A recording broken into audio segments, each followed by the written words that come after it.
Assalamualaikum warahmatullahi wabarakatuh. Halo, perkenalkan saya Audia Rahmataskia dengan NIM G002457 dari kelompok SKD 5 atau A5. Di sini saya akan mempresentasikan laporan praktikum anatomi blok 2.1 sistem genitouropoetika. Baik, jadi nanti saya akan menjelaskan mengenai 3 materi, yaitu organa genita maskulina, organa genitalia feminina, dan juga sistema uropoetika. Yang pertama, saya akan menjelaskan mengenai organa genitalia maskulina.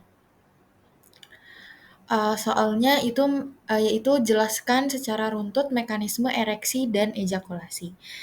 Sebelum saya menjelaskan lebih lanjut, saya akan mereview terlebih dahulu mengenai mekanisme ereksi dan ejakulasi secara umum. Jadi mekanisme ereksi itu merupakan mekanisme yang menggunakan saraf parasimpatis, yang artinya ereksi ini terjadi secara tidak sadar seperti itu. Nah, sedangkan mekanisme ejakulasi menggunakan saraf simpatis atau saraf umpan balik dan bisa terjadi secara sadar. Nah, untuk lebih jelasnya lagi, ejakulasi ini terbagi menjadi 2 tahap, yaitu tahap emisi dan tahap ejakulasi.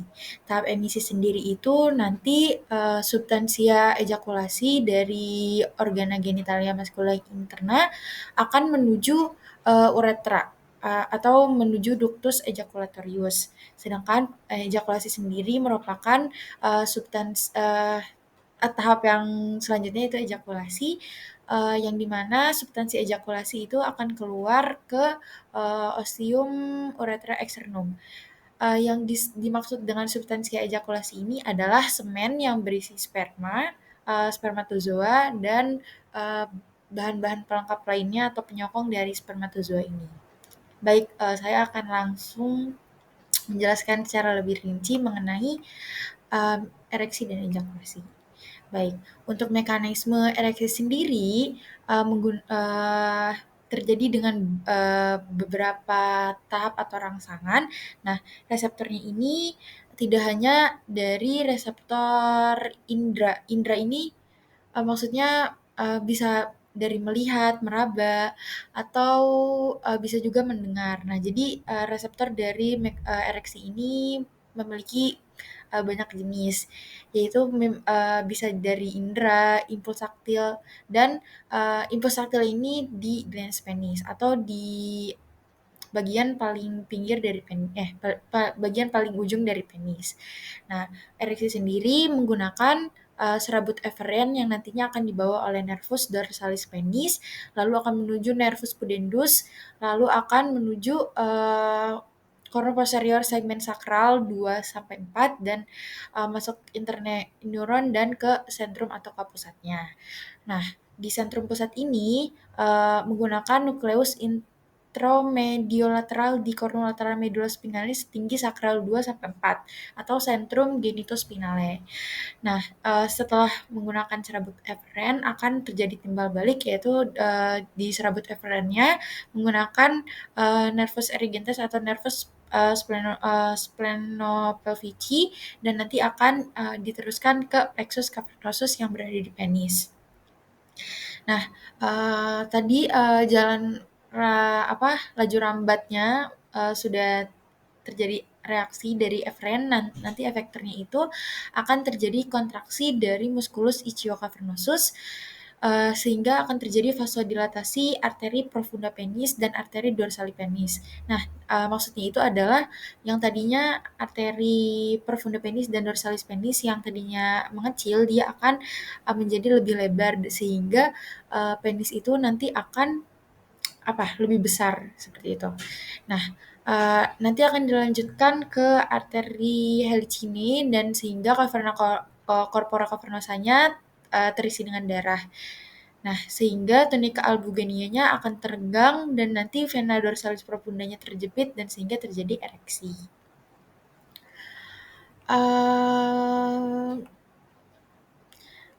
Nah, tadi untuk serabut eferen yang dibawa oleh nervi Erigentus merupakan serabut parasimpatis sehingga memberi efek berupa relaksasi otot polos dari corpus cavernosus tadi yang sudah saya jelaskan, dilatasi dari arteri licini dalam corpus cavernosum dan sehingga darahnya masuk tadi. Nah, dari yang masuk ini nanti tadi akan membuat tunika abugina terenggang dan vena-vena yang harusnya mengembalikan darah dari arteri ke vena lagi akan terjepit sehingga akan terjadi ereksi yang berkepanjangan seperti itu. Sehingga dengan cara ini aliran keluar dari jaringan erektil dihambat sehingga tekanan internal meningkat dan tetap mempertahankan keadaan ereksi tersebut. Nah, sehingga nanti ketika ereksi panjang dan diameter penis akan bertambah dan sehingga ereksi tersebut akan berkelanjutan seperti itu. Oke, selanjutnya saya akan menjelaskan mengenai mekanisme ejakulasi. Nah, tadi yang sudah saya jelaskan di awal, mekanisme ejakulasi terdiri dari dua proses, yaitu proses emisi dan proses ejakulasi. Emisi sendiri adalah transmisi cairan semen ke dalam uretra, sedangkan ejakulasi adalah keluarnya cairan semen dari ostium uretra externum yang berada pada glans penis. Nah, reseptor pada kulit OGM atau lebih tepatnya pada glans penis dan ductus deferens yang penuh dengan semen akan dibawa oleh serabut eferen yaitu nervus pudendus. Nah, nanti nervus pudendus ini akan menuju ke sentrum atau sentral yang merupakan nukleus intermediolateral di cornolateral medulla spinalis tinggi lumbal 1-3. Nah, akan terjadi efek yaitu kontraksi dari musculus bulbus spongiosum dan peristaltik kelenjar dan saluran reproduksi sehingga nanti akan terjadi emisi, lalu terjadi ejakulasi. Lalu nanti akan terjadi kontraksi pada arteri helicinae dan arteriole sehingga darah keluar menuju vena dan penis akan flaccid atau maksudnya tuh tadinya kan dia ereksi. Nah, ereksi ini pada saat flaccid atau sudah terjadi ejakulasi akan terjadi flaccid yang artinya penis akan kembali lemas lagi seperti itu. Nah, saya akan menjelaskan lebih lanjut mengenai muskulus yang berguna untuk ejakulasi. Nah, tadi musculus ischiocavernosus yang berfungsi untuk mengalirkan darah dari crura menuju corpus penis dan untuk wanita klitoris yang ereksi. Nah, untuk selanjutnya pada musculus bulbus spongiosum akan mengalirkan darah dari bagian yang melekat di penis menuju glans clitoridis menuju glans penis. Nah, pada pria ini nanti akan membuang sisa urin dari uretra setelah berkemih dan akan pancaran pulsatif semen selama ejakulasi. Oke, seperti itu. Mungkin itu saja yang sudah saya jelaskan mengenai mekanisme ejakulasi dan ereksi. Selanjutnya saya akan menjelaskan mengenai organa genitalia feminina atau OGF. Nah, soalnya adalah jelaskan secara runtut anatomi dari organa genitalia feminina dan eksterna. Sebentar dulu.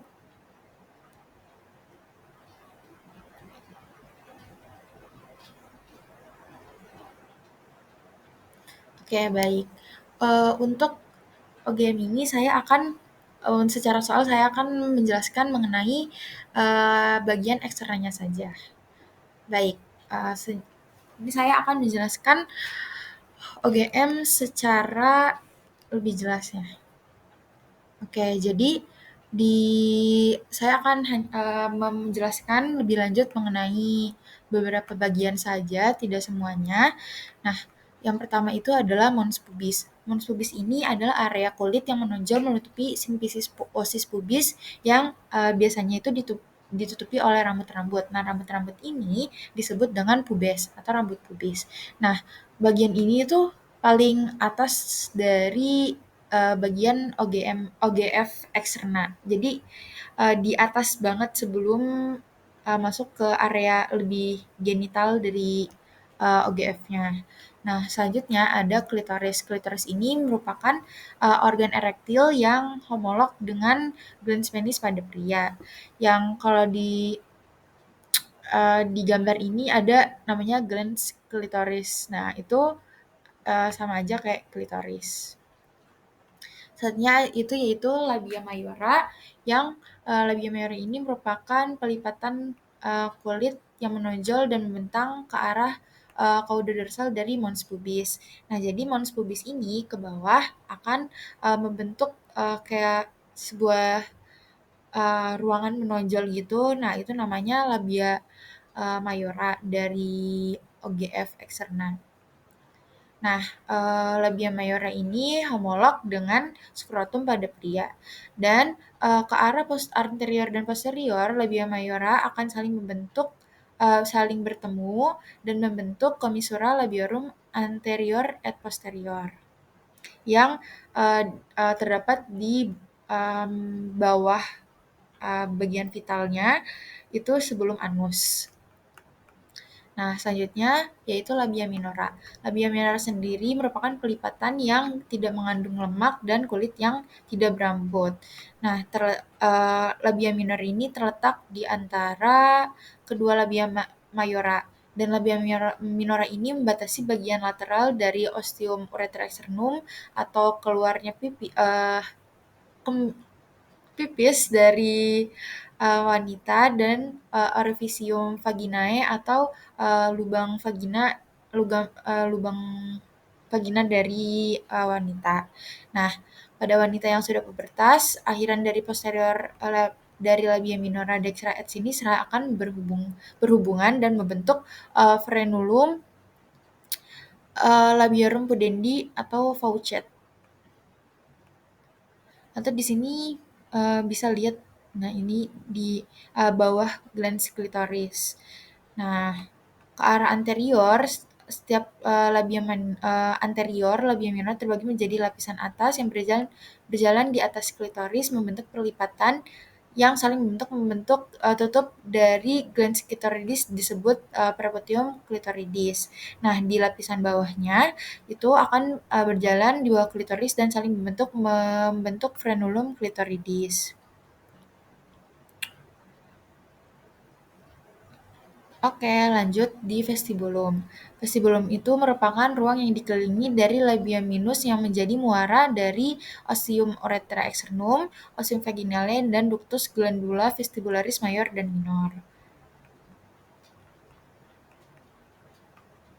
Atau di sini bisa dilihat vestibulum tuh ada di bawah klitoris di tengah-tengahnya. Oke, selanjutnya yaitu glandula vestibularis mayor atau glandula Bartholin. Glandula ini homolog dengan glandula bulbouretalis pada pria, dan setiap glandula mempunyai ductus yang akan bermuara tepat di sebelah lateral pada cakungan di antara dua labia minora. Oke, sekian mungkin penjelasan mengenai organa genitalia feminina bagian eksterna. Lebih jelasnya lagi bisa dilihat dari gambar yang sudah saya jelaskan, itu ada semua di gambar dan terdapat beberapa bagian dari yang saya sebutkan tadi tidak terlihat seperti di glans klitoris yang sebenarnya itu dia ada crus klitoridisnya juga dan juga ada korpus klitoridis yang tadi karena sama seperti homolog dengan penis. Nah, dia juga ternyata mempunyai krusnya juga sama seperti penis. Nah, terus glandula vestibularis mayor yang tidak terlihat dan juga ada bulbus vestibulinya juga. Nah, untuk gambar yang itu bagian lebih dalam sebenarnya lebih interna. Nah, bagian yang ini dibantu dengan alat yang namanya istilahnya itu cocor bebek. Nah, akan terlihat fornix vagina, cervix uteri, OW atau ostium uteri externum, dan fornix vaginae pars posterior. Nah, ini bisa terlihat jika menggunakan alat saja. Oke, seperti itu. Selanjutnya saya akan membahas mengenai sistema uropoietika. Nah, di sistema uropoietika ini saya akan membahas lebih lanjut mengenai REN.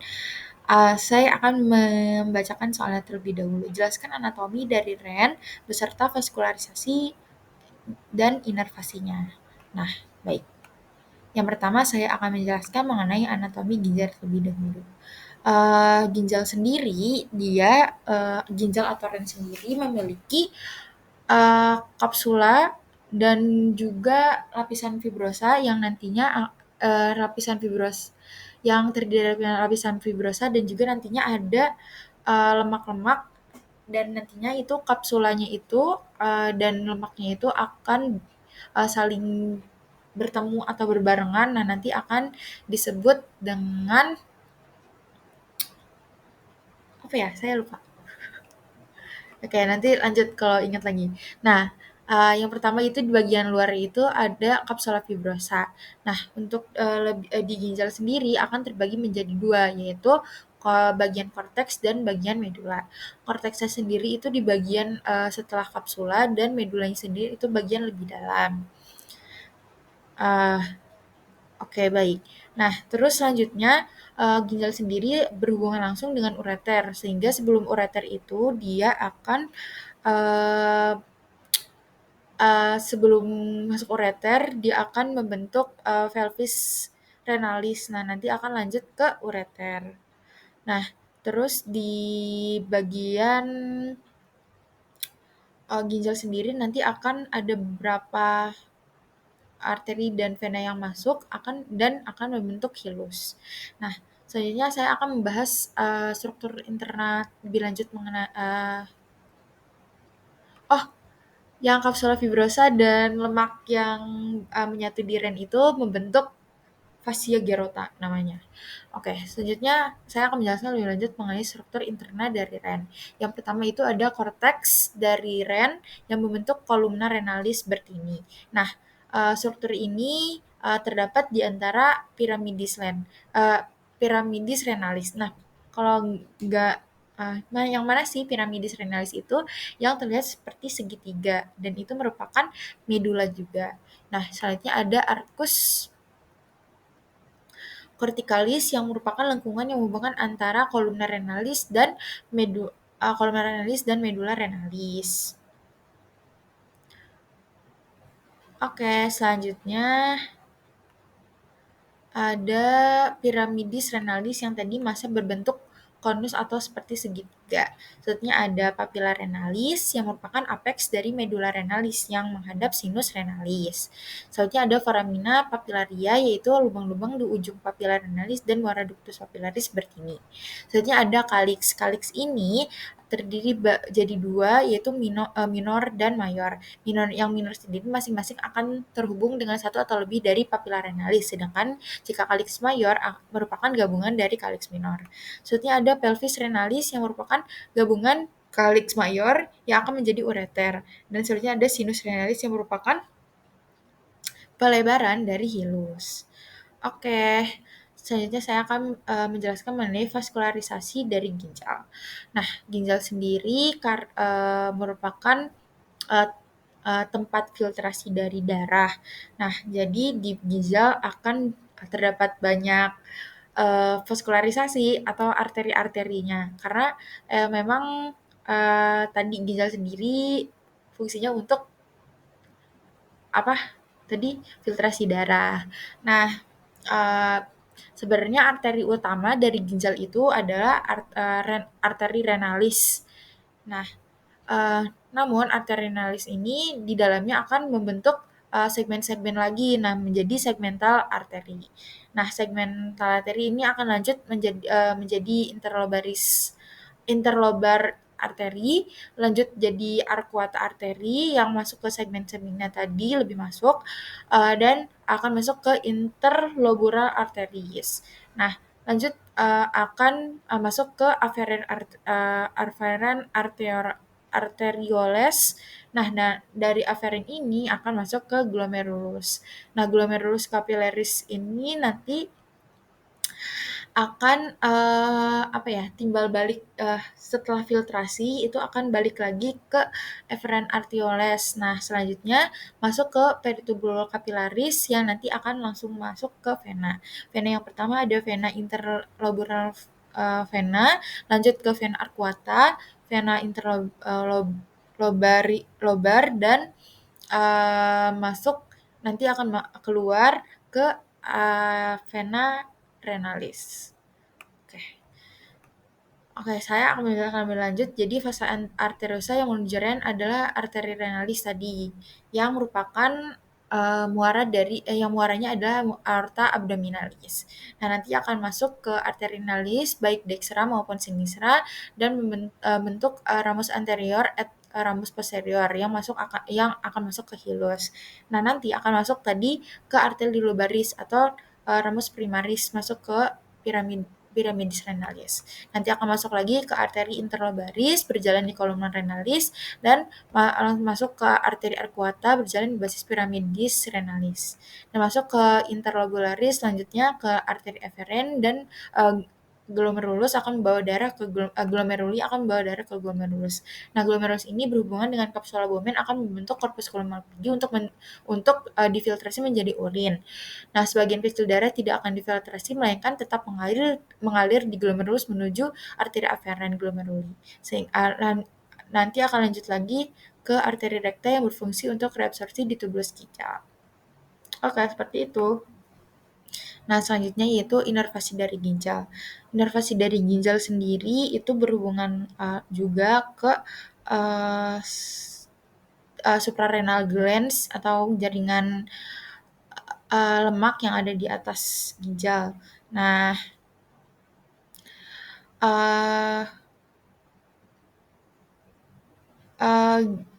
saraf sendiri itu dari celiac plexus, abdominal pelvic, dan nervus planici, dan juga aorta coronary ganglion.